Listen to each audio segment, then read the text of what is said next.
Você já parou para pensar sobre a influência que a antiguidade clássica tem sobre a sua vida? Sobre a forma com que nós estudamos, trabalhamos e até mesmo construímos? Pois é, a verdade é que gregos e romanos realmente moldaram o Ocidente. Conhecer um pouco mais sobre a história desses dois povos é simplesmente conhecer mais sobre a nossa própria história. No capítulo de hoje vamos falar sobre o mundo greco-romano, mas diferente daquilo que a gente vê na escola sobre deuses, mitologia e filosofia, o assunto que nos interessa aqui é a arquitetura. Então fiquem comigo, porque o nosso segundo episódio está apenas começando.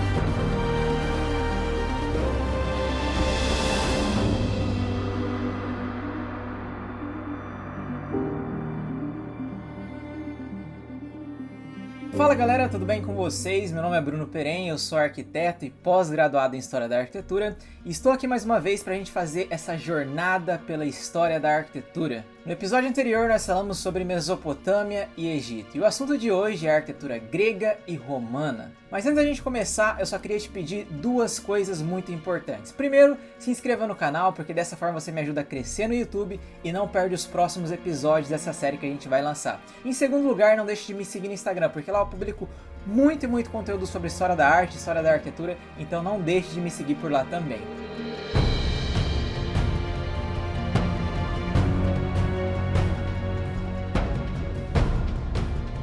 Os gregos foram um povo de glória, garra e majestade, mas aquela Grécia antiga que foi berço da civilização ocidental, da democracia, da filosofia e da arquitetura é bem diferente da Grécia que a gente conhece hoje.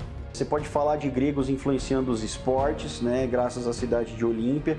Você pode falar de gregos influenciando a perspectiva religiosa, né, o nosso conceito de Deus, ele passa pela civilização grega, essa perspectiva de você esperar que os deuses te sirvam e não o contrário, né? Essa perspectiva é muito grega. Sem sombra de dúvida, a nossa perspectiva de democracia, apesar de a democracia que a gente ter hoje não tem nada a ver com a democracia grega, mas o conceito ele passa pelos gregos. O conceito que Clístenes procura passar o poder passar pela mão do povo para que se possa entender que os políticos são representantes do interesse popular, sem sombra de dúvida é fundamental para a constituição da civilização ocidental e ele passa pela Grécia. Existe uma série de outros elementos, né? A própria filosofia ocidental, né? A forma como a gente concebe a política, a vida, a ética, a moral, tudo isso passa pela filosofia grega, né? O uso da razão. Quando nos referimos à Grécia Antiga, não estamos falando de um país ou de um império unificado, mas sim de um conjunto de cidades que, apesar de partilhar uma mesma língua, eram autônomas e independentes. Também é importante dizer que, normalmente, para estudo convencional, nós estudamos a Grécia Antiga a partir de 5 períodos. São eles: pré-homérico, que diz respeito à chegada dos primeiros povos; homérico, onde o urbanismo começa a se desenvolver com a criação das primeiras polis, das primeiras cidades; o período arcaico, onde acontecem as reformas políticas e econômicas; o clássico, que é marcado pela vitória dos gregos sobre os persas e o início da democracia; e o helenístico, já quando os gregos estiveram sob o domínio do Império Macedônico de Alexandre o Grande. Beleza, Bruno, mas tudo isso eu já sabia desde os meus tempos de escola. Onde entra a arquitetura nessa história? Calma, eu só relembrei vocês porque realmente a gente não pode começar a falar sobre a arquitetura sem saber o mínimo sobre a história dos gregos. Bom, de todos os períodos que a gente falou, o mais importante para a arquitetura, sem dúvida alguma, foi o clássico. Durante esse período, um homem chamado Péricles governava a cidade de Atenas. Ele não apenas aperfeiçoou a democracia de Clístenes, mas também construiu várias obras arquitetônicas na cidade, incluindo o Pártenon, que para mim é um dos edifícios mais importantes de toda a história da arquitetura. É exatamente por essa razão que a partir de agora nós vamos começar a estudar essa obra de maneira profunda. Afinal, se você realmente compreende o Pártenon, você compreende aquilo que foi a arquitetura grega. A primeira coisa que a gente consegue observar nesse templo é que, diferente daquela arquitetura que foi feita na Mesopotâmia e no Egito, a arquitetura grega consegue ser um pouco mais leve e conectada ao povo, já que a sociedade ateniense era super antropocêntrica. Talvez essa seja a razão pela qual o inglês Jonathan Glancy disse que pela primeira vez podemos olhar para um edifício e perceber um senso de alegria e humor. A arquitetura anterior era séria e nunca sorri. O Parthenon foi encomendado por Péricles, mais ou menos no 5º século a.C., justamente na época de ouro de seu governo. Ele foi dedicado à deusa grega Atenas Parthenos, é daí que vem o nome Parthenon, que significa o templo dedicado à deusa virgem. Essa obra foi feita em mármore como a maioria dos edifícios gregos e tinha como base o sistema trilítico. O sistema trilítico é composto por 2 pedras em forma de coluna e uma em forma de viga, que como resultado acabam gerando um vão. O próprio nome tri, 3 e litos, pedra, já diz tudo sobre esse antigo sistema de construção. É possível encontrar exemplos do sistema trilítico desde a pré-história, como por exemplo o Stonehenge na Inglaterra, mas foi só com os gregos que esse sistema realmente se tornou visível e claro para o mundo inteiro. Quando olhamos para a fachada de um templo grego, a primeira coisa que vem na nossa cabeça são essas pedras acinzentadas, não é mesmo? Mas nem sempre foi assim. Pouca gente sabe, mas antes os templos gregos primitivos não eram feitos em mármores, e sim em madeira. O historiador francês Auguste Choisy, em seu livro sobre História da Arquitetura de 1899, vai dizer que existe uma total correspondência entre material e processo construtivo no templo grego. Só que para eu explicar para vocês o que ele quis dizer, a gente precisa dar uma olhada detalhada sobre a fachada do Parthenon. De certa forma, a parte externa das edificações gregas era mais importante do que a parte interna, já que os cultos pagãos aconteciam fora do templo e ao ar livre. É por isso que alguns historiadores e críticos de arquitetura costumam dizer que o templo grego é quase que uma escultura ao invés de arquitetura, já que o adorador ficava na parte de fora do templo e não na parte de dentro. Agora presta muita atenção a partir de agora, porque chegou o momento de você compreender todos os elementos de um templo grego. A primeira coisa de destaque na fachada é um acesso por meio de uma escada que cumpria um papel de elevar o edifício acima do nível térreo, já que esse era um templo religioso. Depois do acesso a gente tem uma coluna que poderia ter base ou não, dependendo da ordem que ela se encontrava. Normalmente nos templos gregos, essa parte interna da coluna chamada de fuste era decorada com caneluras, que são esses riscos esculpidos na parte externa. Essas colunas eram na maioria das vezes compostas por módulos ou partes que resultavam na sua altura. Às vezes poderiam ter o formato de um corpo humano, como as famosas cariates do Erechtheion da Acrópole ateniense. E no topo da coluna a gente tem o capitel, que poderia estar na ordem dórica, jônica ou coríntia. As ordens clássicas elas são muito importantes porque elas ajudam na classificação do templo. Elas se desenvolveram de maneira sucessiva em diferentes lugares e períodos da história grega. A dórica, por exemplo, tem origem com os dóricos, um povo que era militar por natureza. Essa é a razão pela qual John Summerson vai dizer que ela é mais masculina. Já a Ordem Coríntia, segundo Gombrich, recebeu esse nome graças à cidade de Corinto, que era um importante polo comercial com o Oriente durante o período helenístico de Alexandre o Grande. Por ser decorada com folhas de acanto, normalmente ela é mais associada ao feminino. E a jônica tem origem nas ilhas jônicas, as suas volutas são possivelmente uma imitação dos pergaminhos. O John Summerson normalmente a classifica como assexuada. Em grande parte a gente pode dizer que essas ordens elas se basearam na arquitetura egípcia, que como a gente viu no episódio anterior, já usava flor de lótus em seus capitéis. A verdade é que os gregos fizeram escola com os egípcios em muitas e muitas coisas. Isso inclui, obviamente, a arquitetura. Sendo assim, essas ordens poderiam ser usadas de acordo com o propósito e a funcionalidade de cada edificação. Depois do capitel, nós podemos ver o entablamento, que naquela ideia do sistema trilítico realmente era a peça horizontal que ficava no topo do edifício. O entablamento era dividido em 2 partes, a arquitrave e o friso, que por sua vez também era dividido em outras 2 partes, as métopas e os tríglifos. Vocês se lembram que eu falei para vocês que antes os templos gregos eles eram feitos em madeira e não em mármore? Pois é, quando a gente começa a olhar o entablamento, isso começa a fazer todo sentido. Os tríglifos, por exemplo, seriam uma representação do final das vigas de madeira, e as gotas que ficam embaixo seriam os pregos de apoio a essas vigas. Sendo assim, a petrificação dos templos seria a representação destes mesmos templos quando eles eram feitos em madeira. Interessante, não? Segundo Jonathan Glancy, esse processo de transformar o templo de madeira para pedra começou no 7º século a.C., quando as cidades gregas, as polis, começaram a enriquecer, tendo assim o desejo de eternizar as suas obras. Acho que essa ideia de eternizar deu muito certo, não é? Afinal, o Parthenon, depois de ter passado por terremotos, guerras, incêndios, ainda continua firme e soberano no alto da Acrópole grega. Depois do entablamento, a gente consegue ver a cornija, que é esse elemento decorativo que faz a divisão entre o friso e o frontão. E o frontão seria essa parte triangular, o teto do templo que a gente está acostumado a ver em diversos edifícios que descendem da família clássica. A parte interna do frontão se chama pedimento e normalmente tinha várias esculturas em alto relevo que contavam uma narrativa que poderia ter relação com os mitos ou com os feitos políticos e militares da cidade. Fora tudo isso que foi falado, vale a pena lembrar que esses templos eram ricamente decorados com cores vibrantes na parte externa e interna, tendo uma aparência bem diferente daquela que a gente conhece hoje. Então esses são basicamente todos os elementos que compõem a fachada de um templo grego. Eu acho que você vai precisar assistir esse episódio pelo menos umas 3 vezes para você decorar todas essas informações. A parte interna do templo era composta por colunas e compartimentos que tinham ali diversas funções. O opstódomos, por exemplo, servia para guardar o tesouro. Já a cela era o lugar sagrado que ficava a estátua do deus na qual o templo havia sido dedicado. Já o formato da planta poderia variar, e assim como os capitéis, também era um elemento assim fundamental que ajudava na classificação estilística da edificação. Como a gente já viu até aqui, os templos eram realmente os grandes protagonistas da arquitetura grega.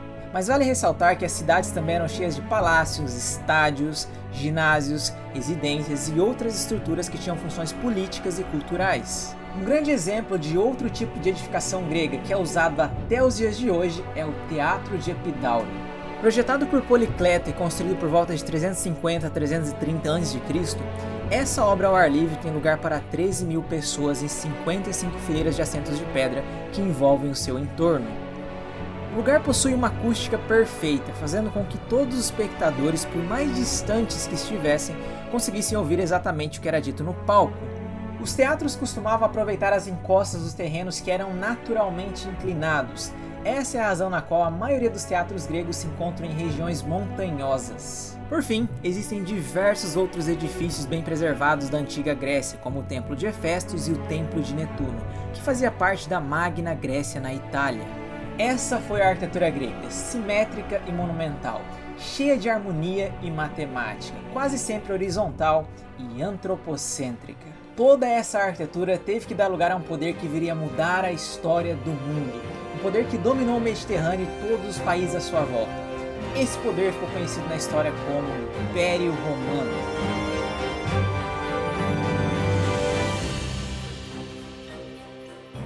Os romanos, junto com os gregos, se encontram no período que a gente chama de classicismo. Só que a diferença fundamental deles para com os gregos foi a sua incrível capacidade de invenção.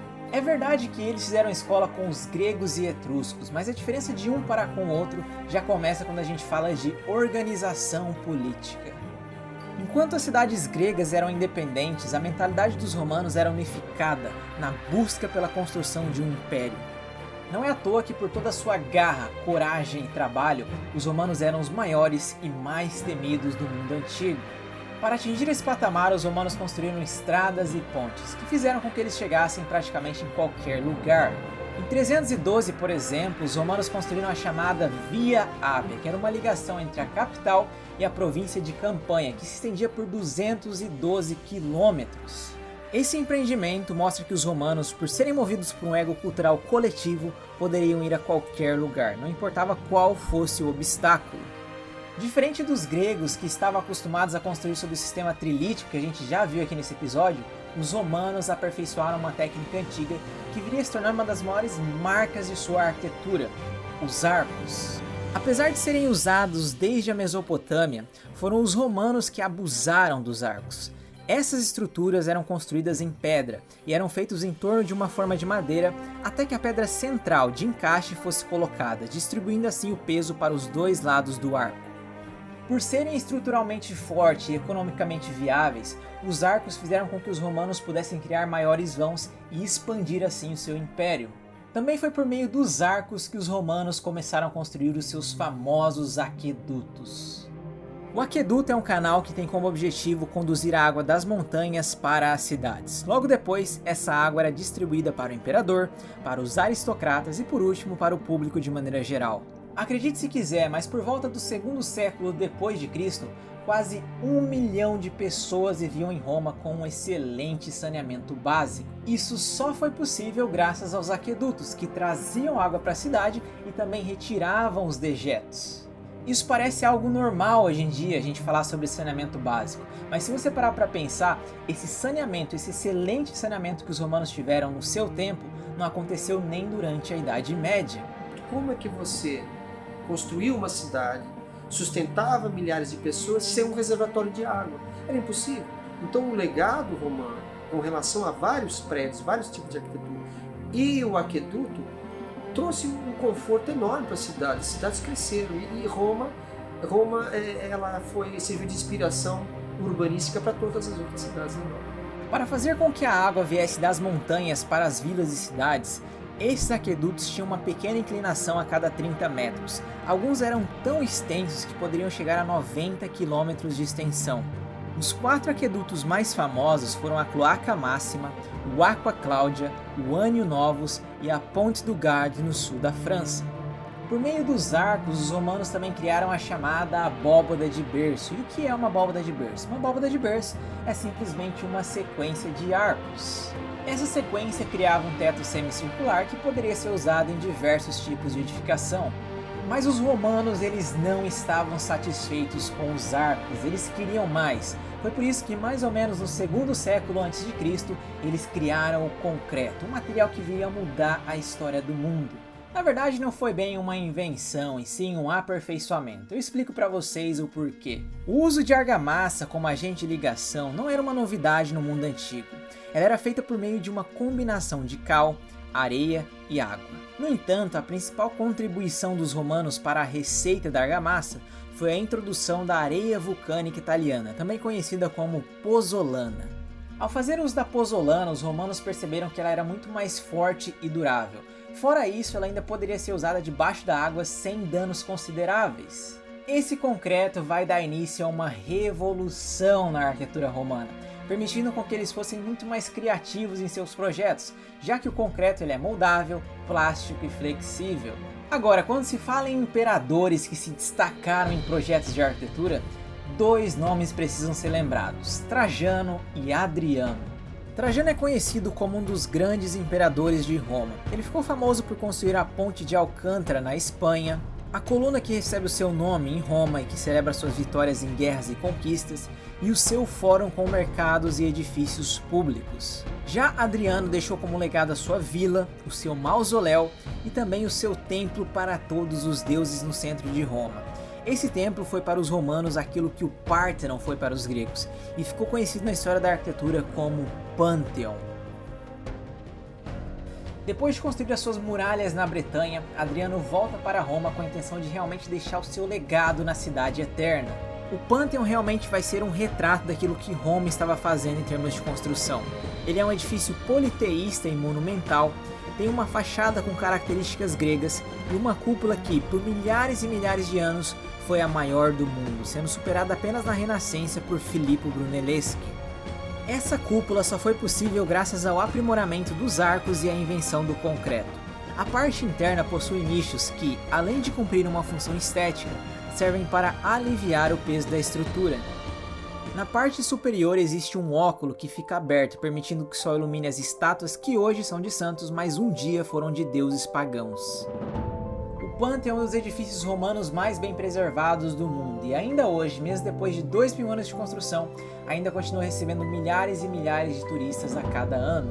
Vale dizer que além dos arcos, do concreto e das abóbadas, os romanos também adicionaram 2 novas ordens à arquitetura clássica. A toscana, que era uma modificação dórica dos etruscos, e a composta, simplesmente uma combinação da jônica com a coríntia. Com todas essas informações, técnicas e medidas, era preciso que alguém registrasse aquilo que estava se passando no inconsciente coletivo quando se fala em construção civil. E a pessoa que vai fazer isso vai ser um cara chamado Marcus Polius Vitruvius, o maior tratadista da história da arquitetura. Vitruvius se consagrou na história principalmente depois que ele escreveu seu tratado chamado De Arquitetura, um estudo em 10 volumes que sobreviveu intacto, nos trazendo muitas e muitas informações importantíssimas sobre como eram as construções do mundo antigo. Nesse livro, Vitrúvio vai falar sobre os diferentes tipos de construção da época. Ele vai falar sobre como fazer um capitel, por exemplo, na ordem coríntia, até detalhes mais técnicos sobre hidráulica. Ele também falou sobre o corpo humano e sua harmonia universal, trazendo esse conceito para a arquitetura. Isso ficou muito famoso, aliás, no Homem Vitruviano da Renascença, feito por Leonardo da Vinci. Na obra ele também defende que, do ponto de vista dele, o profissional de arquitetura deveria ter muitas e muitas habilidades, e não apenas ser nichado em uma coisa ou outra. Um dos momentos mais importantes da obra é a hora que ele fala sobre aquilo que viria a ser conhecido na história da arquitetura como a Tríade Vitruviana. Falando sobre essa tríade, em suas palavras, Vitrúvio vai dizer que todos os edifícios devem ser executados de forma a levar em conta a durabilidade, a utilidade e a beleza. Fora Vitrúvio, existem poucos relatos sobre outros arquitetos romanos, já que normalmente o crédito das obras recaía sobre o imperador. No entanto, a gente sabe que o arquiteto preferido de Trajano, por exemplo, era Polodoro de Damasco, famoso por suas construções em Roma. Alguns registros dizem que ele teria sido morto e assassinado por Adriano, depois de ele ofender as obras arquitetônicas do imperador. Fora as pontes, estradas e aquedutos, os romanos também construíram templos de adoração, como o já citado Pânteon, ginásios, bibliotecas, teatros e arcos comemorativos, como por exemplo o Arco de Tito, que mostra a tomada que eles fizeram de Jerusalém no ano 70 d.C. Aliás, muitos dos utensílios roubados e saqueados do Templo de Salomão em Jerusalém foram usados para o financiamento de uma das obras mais icônicas do Império Romano, que ficou conhecido na história como Coliseu. Coliseu, que é uma construção absurda, né, oval, ele tem capacidade ali, tem 12 portões e tem capacidade para pelo menos 50 mil pessoas sentadas. Então ele tem uma importância arquitetônica, sem dúvida nenhuma, por causa dos seus arcos, né, a estrutura das colunas feitas com possibilidade de manter essa estrutura de pé até hoje. Então, sem sombra de dúvida, para a arquitetura ele é fundamental. Eles pegam todas essas técnicas que eles já conhecem, todas essas técnicas arquitetônicas e empregam no Coliseu. É interessante notar que quando o Coliseu foi fundado, dentro dele existia água. Ele foi inaugurado com uma batalha naval. Depois essas entradas de água foram tampadas, lacradas, ele foi aprofundado, onde foram colocados ali espaços para que animais esperassem o seu momento de entrar na arena, bem como os próprios soldados romanos. Mas as construções dos romanos não param no Coliseu. Uma outra façanha desse império, quando a gente fala de arquitetura, foram os banhos e as termas públicas. Esses edifícios eram usados por todos os cidadãos romanos e foram construídos em várias cidades do Império. Os dois mais famosos eram as termas de Caracalla e os banhos de Diocleciano, construídos por volta do 3º século d.C. Falando sobre urbanismo, vale dizer que a estrutura das cidades romanas seguia uma grelha regular, que era cortada pelo Cardo, via que se desenvolvia de norte a sul, e pelo Decumano, via oposta que ficava na direção leste-oeste. Normalmente nesse encontro entre o Cardo e o Decumano ficava o Fórum Romano. O Fórum era basicamente o coração cívico, religioso e econômico da cidade, o lugar onde os edifícios mais importantes se encontravam. Quando você vai em Roma e vê o Coliseu, depois sobe para o Fórum, nesse Fórum você vê toda a ruína, as ruínas, mas são dezenas e dezenas de prédios, são estádios, são bibliotecas, templos, palácios, shopping centers, todos ali espalhados para servir a população, servir os governadores, ali tem como se fosse a Assembleia da República, quer dizer, está todo ali reunido, e a população vivendo ao redor disso, usufruindo disso. Roma ela consegue trazer uma quantidade de pessoas para viver numa cidade enorme, com um conceito de construção de obra arquitetônica inédita, né? Atenas, por exemplo, na Grécia, não chegava a 300 mil pessoas. Havia 250 mil pessoas. Roma ultrapassou 900 mil habitantes. Então, todo esse processo urbanístico exige várias construções. É um legado enorme para essa visão metropolitana que nós temos hoje. Nas cidades, os romanos também tinham uma variedade de alojamentos, podendo variar entre casas, vilas e ínsulas. Essas ínsulas eram edificações com vários pavimentos, que eram normalmente dos menos afortunados, das pessoas que tinham menos dinheiro. As cidades mais importantes do Império foram Roma, Cartago no norte da África, Éfeso e Antioquia na Turquia e Alexandria no Egito. Por fim, é impossível a gente terminar o vídeo sem falar sobre as basílicas. A basílica era o lugar onde o público se encontrava e funcionava como tribunal, comércio e sala de reuniões. A Basílica de Constantina, em Trier, na Alemanha, é um grande exemplo desse tipo de edificação. Essa basílica mostra a grande capacidade dos romanos de construir vastos interiores abertos sem colunas de sustentação interna. É importante dizer que essas mesmas basílicas que eram usadas para tribunais, após a conversão do Império Romano em cristão, vão se tornar as primeiras igrejas da região. Em 476, o Império Romano do Ocidente vai ter o seu fim com a invasão das tribos bárbaras. A partir do fim do Império Romano, então, vai ter início aquilo que a gente conhece como Idade Média e também o Renascimento, que vai suceder esse período. Dois momentos realmente mágicos quando a gente fala de arquitetura. Então é isso, galera, dessa forma a gente encerra mais um episódio da nossa série. Não se esqueça de baixar o material complementar que eu tenho preparado para vocês em PDF, você pode encontrar o link aqui embaixo. Se inscreva no canal, me siga no Instagram para mais conteúdo sobre história da arquitetura e nós nos vemos no próximo episódio. Até lá!